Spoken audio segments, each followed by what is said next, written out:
Clássico majestoso na final do Brasileirão, é isso aí, São Paulo e Corinthians na disputa pelo título. Tá preparado? E tá preparado também para as quartas de final do Mundial Sub-20? Geral tá de olho nas meninas e mulheres do futebol. Chega mais que vai começar a resenha do Copa delas.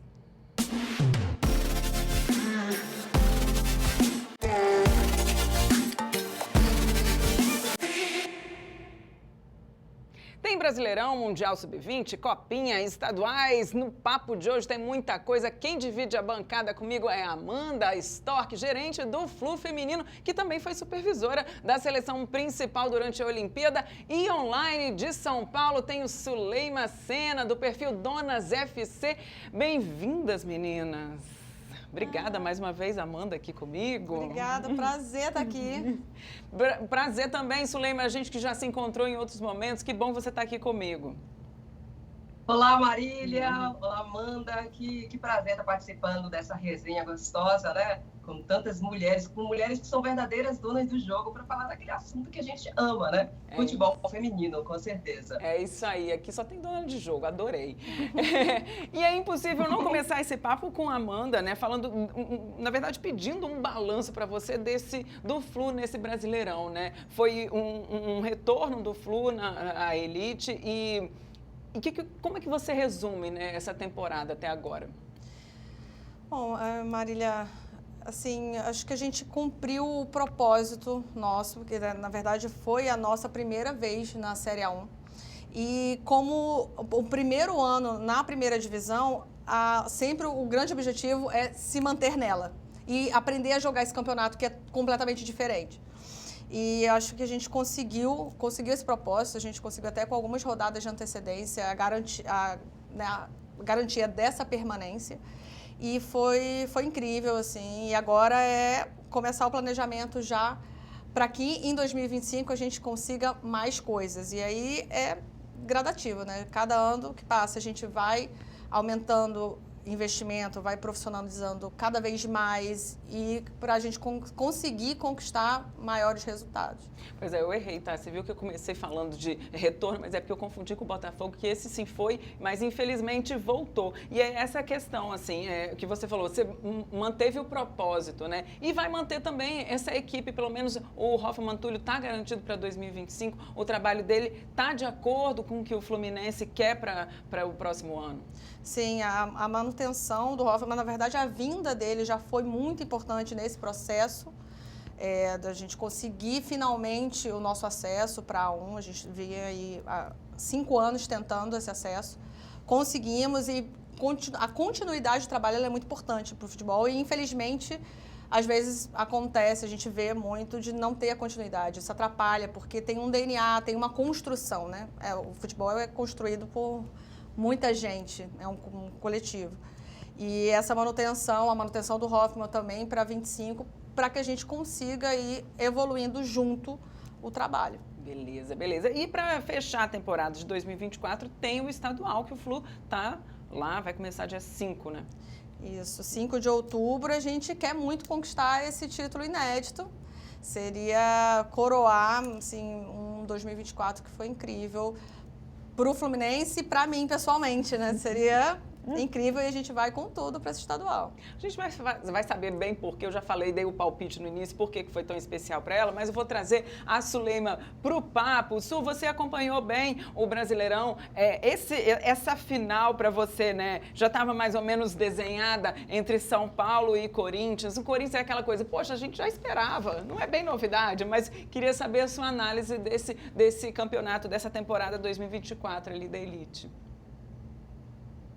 Oi, Marília. Olha, esperada, é difícil a gente falar isso no futebol, né? Porque, mas futebol, claro, também tem as suas lógicas, para falar. Então, o Corinthians, se a gente for pegar o Corinthians de 2024, não foi mesmo o Corinthians dos anos anteriores. Foi uma equipe que oscilou mais, inclusive tecnicamente mesmo deixou a desejar. Você vê até da maneira como o Corinthians acabou se classificando para a final com uma derrota, uma coisa que não é comum. A gente que acompanha aqui o Corinthians há tantos anos, né, chegar numa final após ter sofrido uma derrota em casa diante de sua torcida.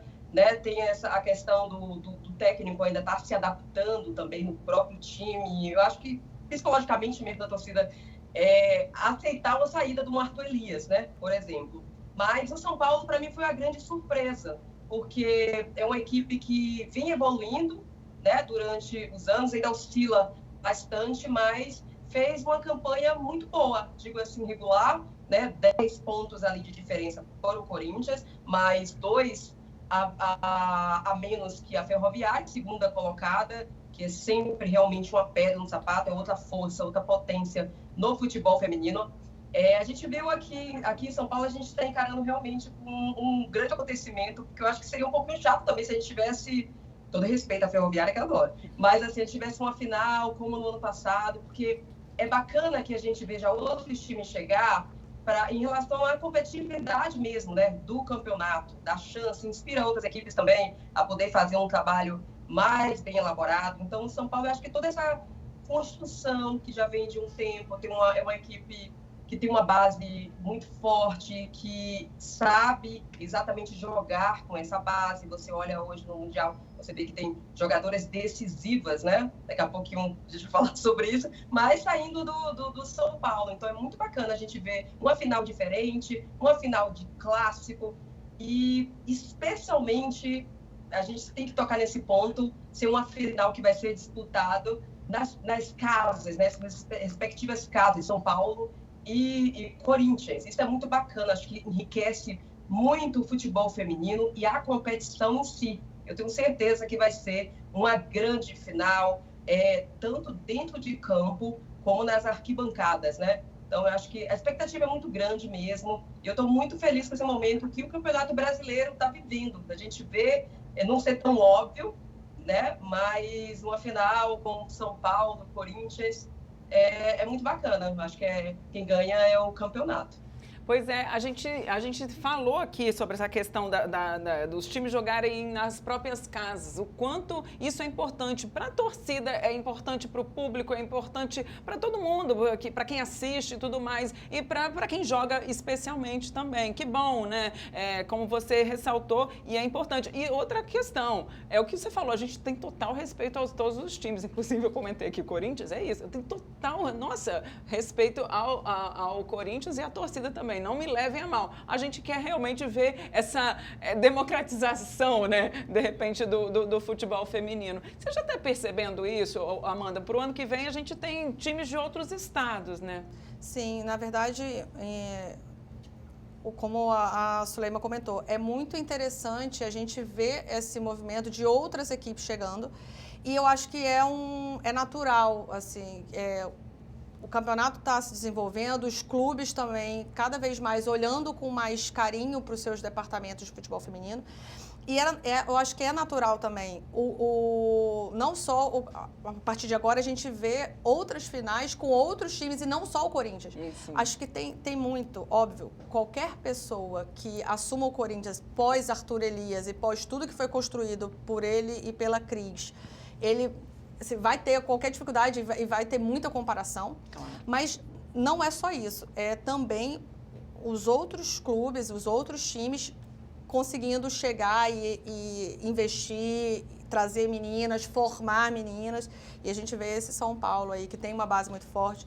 O Viana, que eu já acompanho o trabalho dele há muito tempo, desde a base do São Paulo, é um excelente treinador, ele tem o DNA do São Paulo, isso também é muito importante, é uma continuidade ali de algo que já foi construído, da história dele com o São Paulo, e eles vê-lo chegar nessa final com a equipe é muito legal de ver. Aliás, você tocou num assunto que a gente sempre fala aqui também, que é a questão da base, né, da formação.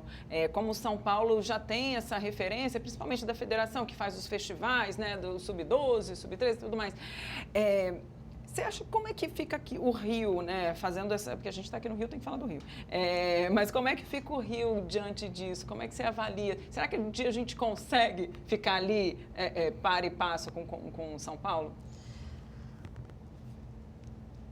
Passa igual vai ser difícil porque a Federação Paulista já tem trabalhado nisso há muito tempo, né? Há 2 dias atrás eu estava eu estava no sorteio da Copinha, que foi um mega evento promovido pela Federação Paulista, uma coisa que aqui no futebol feminino a gente nunca tinha visto.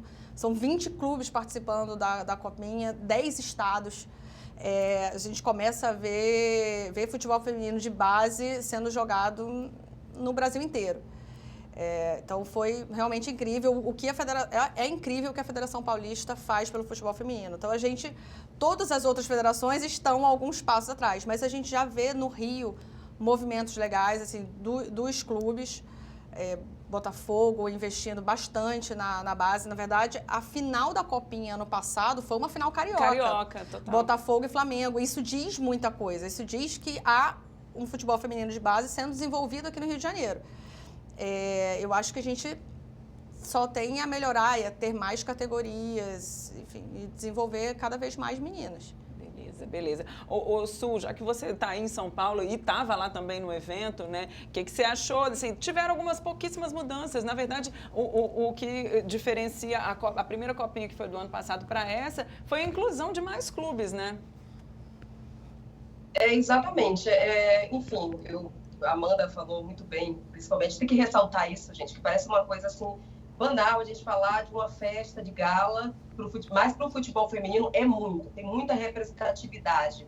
E eu acho que é muito importante para a modalidade, para as atletas se sentirem valorizadas, né? A própria competição em si, a gente que cobre o dia a dia, eu até brinquei, né? Eu falei assim, olha, a gente que cobre o dia a dia do futebol feminino, né?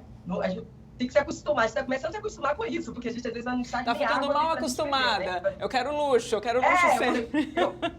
Eu falei assim, agora estou bem acostumada, e eu espero que quando a gente chegue no estádio também, mantenha esse nível, que eu até brinco, eu falo assim, é tudo padrão FIFA agora, porque a gente vai sediar a Copa também, mas é muito bacana, muito importante. Eu sou uma pessoa apaixonada pela Copinha, né? Já acompanhava a masculina, então fiquei muito emocionada no ano passado, quando surgiu, né, essa possibilidade. Eu cobri também a Copinha, inclusive no meu livro, né, eu lancei o livro em junho, Donas do Jogo, eu tenho um capítulo dedicado, né, o nome do capítulo é Copinha de Gente Grande, que eu falo exatamente disso. Eu fico muito feliz porque eu vi várias jogadoras que eu entrevistei na Copinha e hoje estão brilhando aí nos clubes, na seleção, nas Olimpíadas. Então, isso é muito gratificante.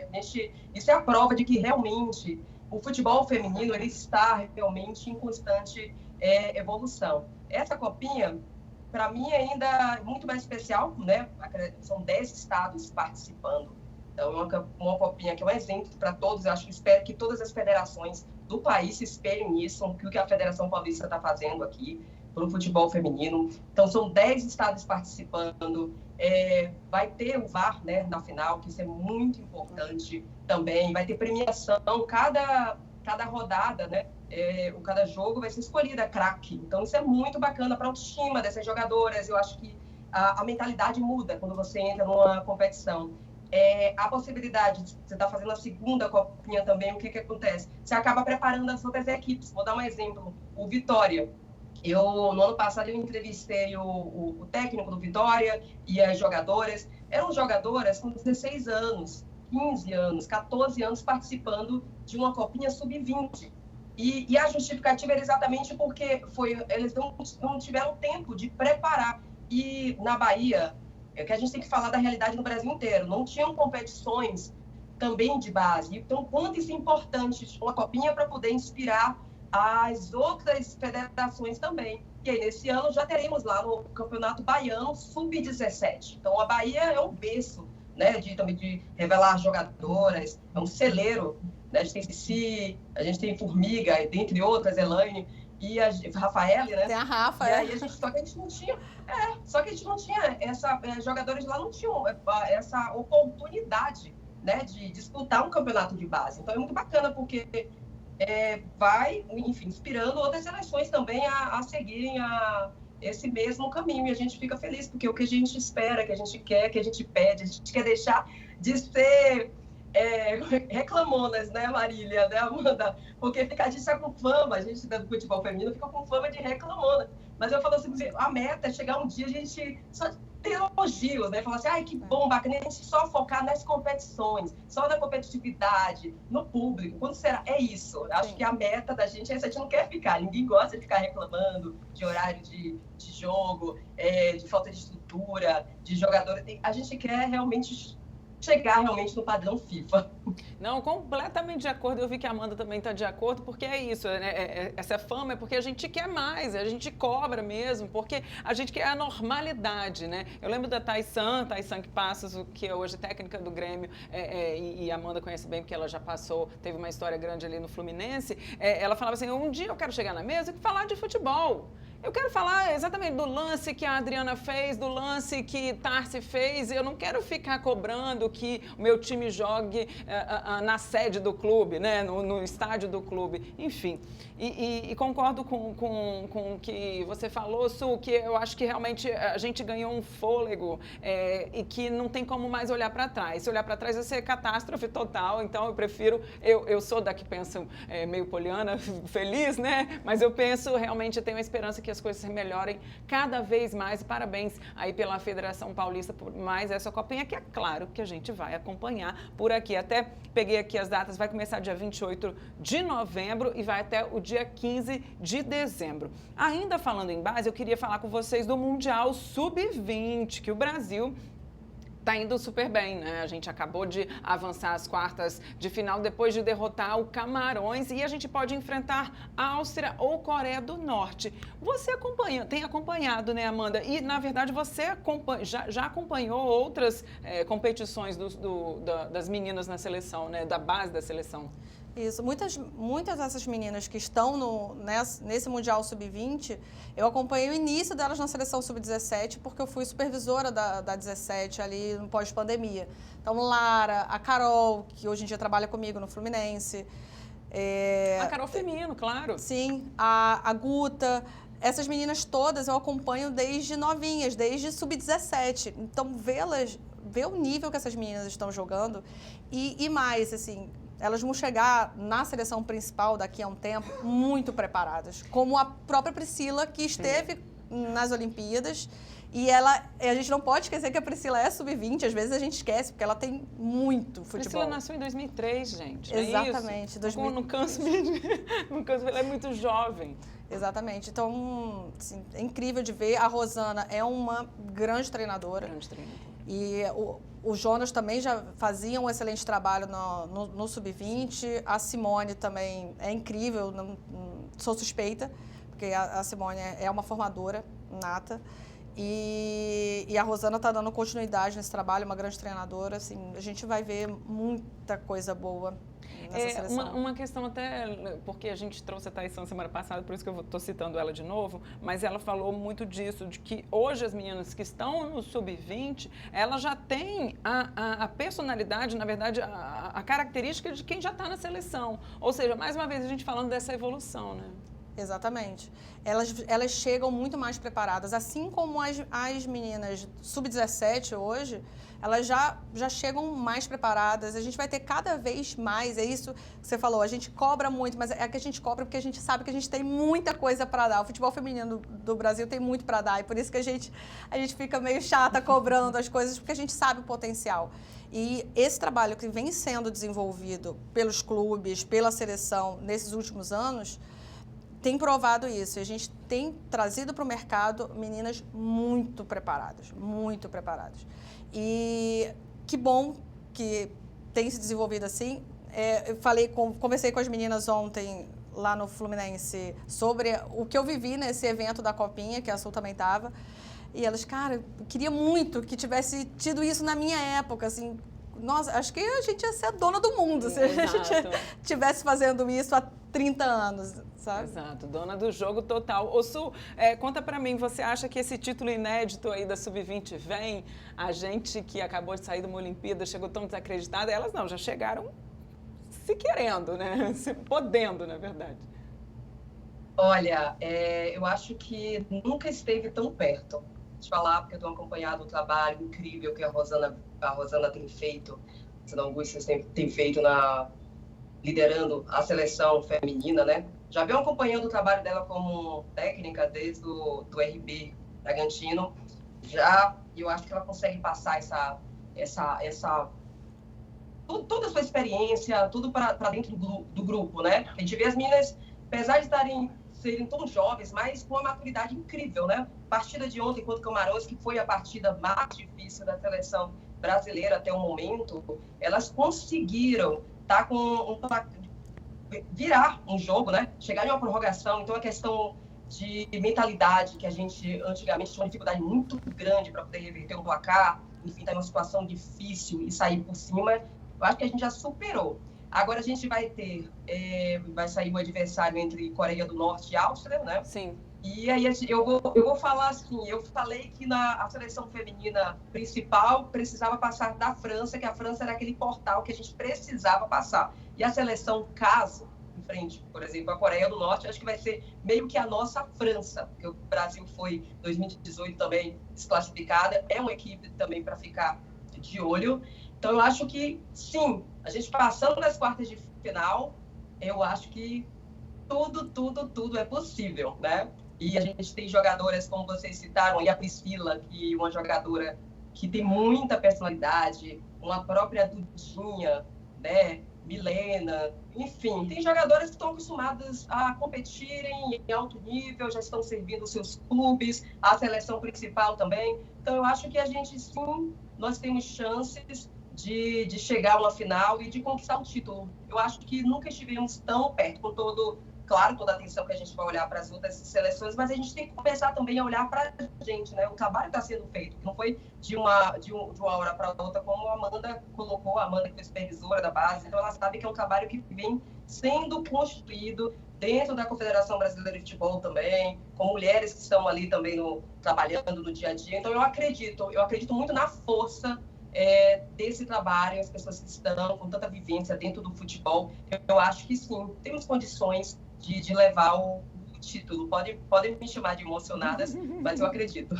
Emocionada a gente sempre é. Quando fala de futebol feminino, a gente sempre é. Mas é isso, não vai faltar torcida. E assim, a gente está caminhando para o fim, lamentavelmente, que eu queria ficar mais, como sempre, mas eu queria que vocês resumissem, assim, se é possível resumir em poucas palavras, mas na verdade o que foi a Olimpíada para vocês? Porque, e eu explico, a Amanda estava lá como supervisora da seleção e a Su foi cobrir isso tudo, né? E a história, né, o roteiro do que a gente tinha aqui, a gente chegou desacreditada.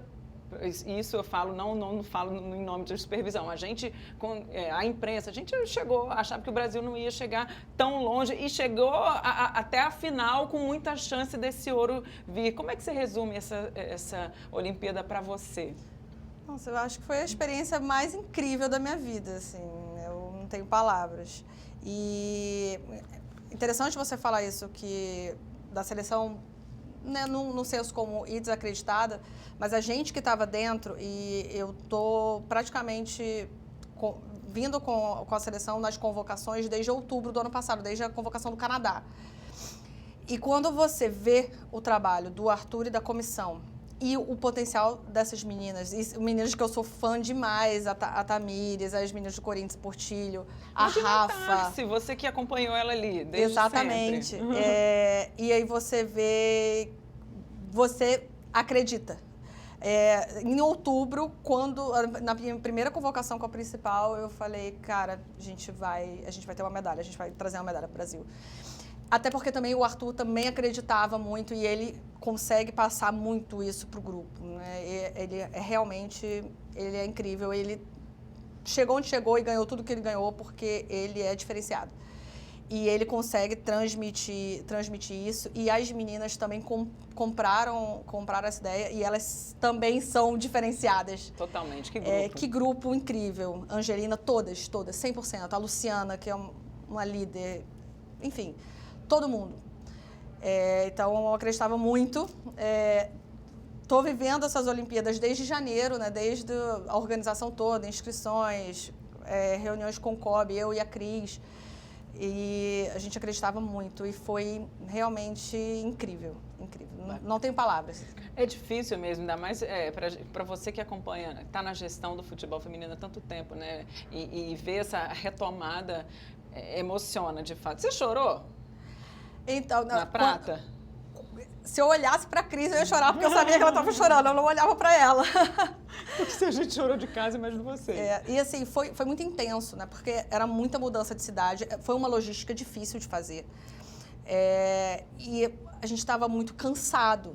Eu, particularmente, estava exausta no final. E aí você chora de emoção e de cansaço, e você não sabe do que você está chorando. Mas foi incrível. Bacana. Incrível. Bacana. Ô, Su, como é que você define, então, para você a Olimpíada enquanto jornalista? Eu queria muito poder definir, né, em palavras, né, o que foi a Paris 2024. Para mim, 20 anos de jornalismo esportivo foi realmente uma realização, um sonho. Eu sempre quis trabalhar em enfim, Olimpíadas e futebol feminino mesmo. Eu sou da geração que sofreu muito com aquelas outras pratas, né? Na televisão, ainda quando não tinha tanta visibilidade, o futebol feminino ainda não era o que é hoje. Então, assim, eu acho que foi um sonho, foi muito emocionante, muito bacana. E foi a primeira vez em 20 anos que eu vi realmente a gente, quando as jogadoras entraram em campo, naquela final, Brasil e Estados Unidos, eu consegui enxergar a seleção feminina de futebol de igual para igual. Foi a primeira vez que eu consegui ver daquela maneira, mas não só do talento, que talento nós sempre tivemos, mas da estrutura, o que foi dado para essas meninas, enfim, olhar para cima e você vê uma Cris, você vê uma Amanda, mulheres que estão no futebol ali representando muito, o Arthur Elias, né, um técnico vencedor, que tem uma mentalidade vencedora. A gente já vem acompanhando desde a Copa Ouro, que a gente está focando em Paris, mas se você pega a She Believes, a Copa Ouro, você já via que a mentalidade da seleção brasileira tinha mudado, né? A gente pega uma jogadora como Tassiane, com personalidade, como não lembrar, né, naquele embate dela com a Linda Caicedo. Isso foi antes das Olimpíadas. Então, quando aconteceu aquela primeira fase, que não foi a primeira fase a melhor que enfim, foi decepcionante, para falar a verdade, mas decepcionante porque a gente acompanha essas meninas, porque a gente acompanha esse trabalho. Então, a gente sabia que aquilo ali tinha como sair melhor. Então, assim, porque a gente viu contra a França, era aquilo que faltava, era aquele, como baiana, né, aquele temperinho ali no finalzinho que faltava para a moqueca ficar saborosa. E foi o que aconteceu. Quando a gente sentiu o gosto, passamos pela França, a gente nunca tinha vencido, tudo aconteceu. Então, ali, para mim, tudo era possível. Eu tinha certeza, realmente, que a gente tinha muito futebol, porque eu sempre achava que o que faltava eram duas coisas assim principais que faltavam para a gente chegar bem longe, né? E com outra postura. Primeiro, claro, aquela estrutura, o respeito. E a gente tem que falar do trabalho da Confederação Brasileira de Futebol, que a gente critica quando tem que criticar, mas a gente precisa elogiar também. Então, o que foi dado para essas meninas desde a Copa do Mundo. Então, assim, toda essa estrutura já tinham de trabalho. E também essa mentalidade, né? E falar assim, a gente pode chegar, aqui é Brasil, vamos, tem uma torcida inteira, tem fãs do futebol feminino nesse país inteiro apoiando a gente precisa mostrar. Tinha o presidente da Confederação Brasileira presente, nunca tinha acontecido isso na história, então assim, estava presente. Enfim, detalhes que a gente que acompanha o futebol há 20 anos a gente consegue ver e diferenciar. Então, assim, foi realmente uma concretização do sonho. Eu acho que a cereja do bolo vai ser a Copa aqui 2027, né? E a gente levando esse título aí tão aguardado e tão merecido. Muito bom, muito bom. Emocionada de novo. Não tem como. É isso, a cereja do bolo que seja 2027. Ainda digo mais, que faça parecido com a Espanha. A gente vai ser campeã sub-20 e depois vai ser campeã também na principal. Vamos escrever, hein? Gente, obrigada demais a presença de vocês. Eu queria falar mais, porque, né, enfim, estou com duas pessoas muito bacanas. Valeu demais a presença de vocês também. Só lembrando que domingo já tem o primeiro jogo da final do Brasileirão, da Série A1, entre São Paulo e Corinthians, 10 horas da manhã, transmissão aqui da TV Brasil. Fica de olho que a gente vai contar tudo desse jogo e depois vai repercutir também aqui no Copa Delas, porque semana que vem tem mais Copa Delas. E se lembre, a TV Brasil, a tela da gente também é a tela do futebol feminino. Fiquem ligados nas nossas redes sociais e acompanhem a agenda de jogos. Até a próxima. Tchau, tchau. Valeu.